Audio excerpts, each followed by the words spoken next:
Assalamualaikum, di sini aku punya pare. Diiris-iris dulu parenya. Kita buang ujungnya. Terus belah jadi dua. Sudah diiris tipis-tipis seperti ini. Tambahkan diremas-remas biar pahitnya sedikit hilang. Nanti setelah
sebelum matang, diicipin dulu ya, bumbunya kurang apa.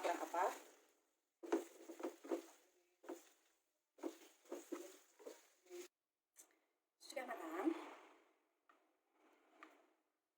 Ini cuma modal dikit ya, 10.000 aja, bisa makan untuk 1 hari, berdua orang. Sudah matang, masakan simpel menyehatkan. Terima kasih sudah mampir. Wassalamualaikum warahmatullahi wabarakatuh. Dadah teman-teman, salam sukses.